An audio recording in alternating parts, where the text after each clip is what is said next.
بصي، انا النهارده مش جايه اقول لك كلام سمعتيه قبل كده، ولا هكرر نفس الحاجات اللي كل الناس اتكلموا عنها في رمضان. بس في حاجه جواكي، يمكن عمرك ما فكرت فيها. يمكن حاسه ان في حاجه ناقصه ومش عارفه ايه هي. سر كده صغير لو عرفتيه ممكن يغير احساسك بالحياه. عارفه الشعور انك لما تحسي بباب مقفول جواكي ومستني حد يفتحه؟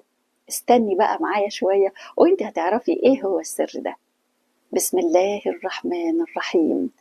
قد أفلح من زكاها وقد خاب من دساها. النجاح الحقيقي مش بس اللي احنا بنعمله من بره، لكن النجاح الحقيقي هو اللي احنا بننقيه من جوه. علشان كده تعالي النهارده نعمل تمرين بسيط وخفيف وسهل جدا، لكن تأثيره قوي جدا جدا جدا. فتعالي نسمي بالرحمن ونصلي على سيدنا النبي المصطفى العدنان. اللهم صل وسلم وزد وبارك عليك يا حبيبي يا رسول الله. تمرين زكاة القلب قبل زكاة الفطر. قوليلي ايه اللي جوه قلبك دلوقتي؟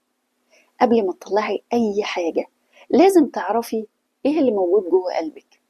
اقعدي واسألي نفسك، انا بصراحة شايلة من حد قوي، زعلانة قوي.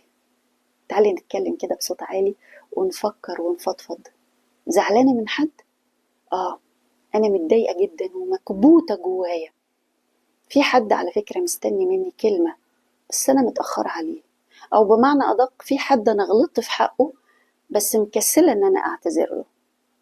طيب هاتي ورقة وقلم واكتبي كل حاجة تقيلة على قلبك، حتى لو من وجهة نظرك انت شايفاها بسيطة، لكن القلب بما انه حس انها تقيلة يبقى اثرت فيه.